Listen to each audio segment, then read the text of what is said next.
Obviously, the economy is the major issue at this conference and really at all travel conferences around the world in the last year. And I have to say, it's even affected me. And so I decided that after my presentation this morning, I'm going to sell my DVDs in the back of the room if anybody I'm not the kind of trends guy who's going to be talking about graphs and the rise of India and China. And instead, I'm going to talk to you today about things like Dots gloves.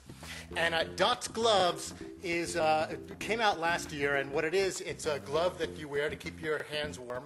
But how it's different, it's just a knitted glove, but it's different in that on 3 of the fingers there are plastic round pieces so that you can use your touchscreen PDA devices without taking off your gloves. Now, these gloves cost a lot more than just regular knitted gloves, but they're selling like hotcakes. In fact, when they first came out last fall, they sold out immediately. There's a recession going on. I thought people aren't spending money.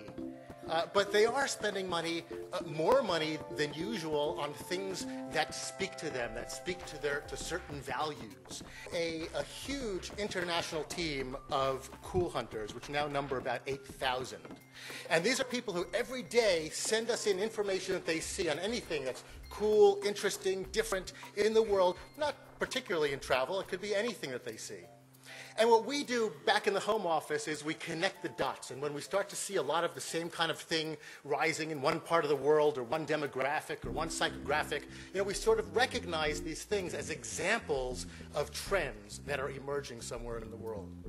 I was at a conference a few months ago of American tour operators.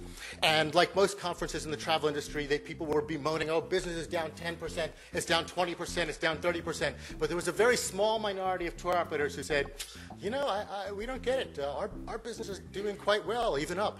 And of course, people's ears pricked up, and they said, what's going on? And what these tour operators said, they said that they changed the way that they're marketing themselves. They flipped on the head, putting the experience, the meaningful experience first, and then the destination second. And of course, then selling all the other wonderful things that there are to do in the destination. But it's a big difference compared to the marketing like this that Flight Centre is doing, just selling destinations and prices, which for the very short term is probably an excellent way of getting heads in beds, but it's not the best way to maximize profits. Environmental issues and green issues are the #1 major trend for the rest of our careers. This is not a flash in the pan.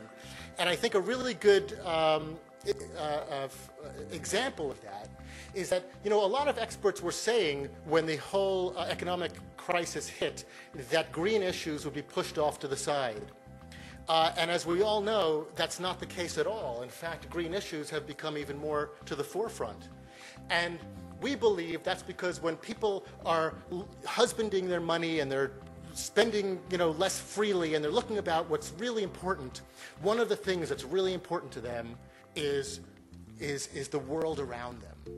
What's the next steps in green, and what does it mean specifically? What can we do? And I'm a marketing guy, so I'm interested in creating, green initiatives that are so cool and interesting that people are actually going to come and use our services and visit our hotels.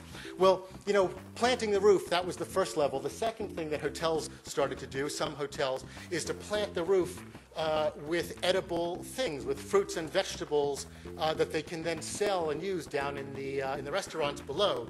What we've been seeing this year is a few hotels led by the Royal York in Toronto who are now putting bees on their roofs that are pollinating those plants that they are serving downstairs in the restaurant. Along with, in this last year, the Royal York made almost 300 pounds of honey that they're serving in the restaurant. But what's so interesting to us is not just that they're doing that, but they're promoting the heck out of it. It's on the menus. They're telling guests about it. They're running tours up to the roof so people can visit and be a part of it. I've been traveling a lot, and I was in a hotel a couple of months ago, and there was this Fiji water that was on the table for $4. That was in Florida. And then I went to Chicago, and they had the same water for $7. And then I went to Los Angeles, and they had the same water for $9.50. which is why I drink beer. So taken together, all these things are this seismic change that's happened from just a plain experience economy to the meaningful economy. And I would submit that this is at least one powerful strategy and our vision for redefining the future. Thank you very much.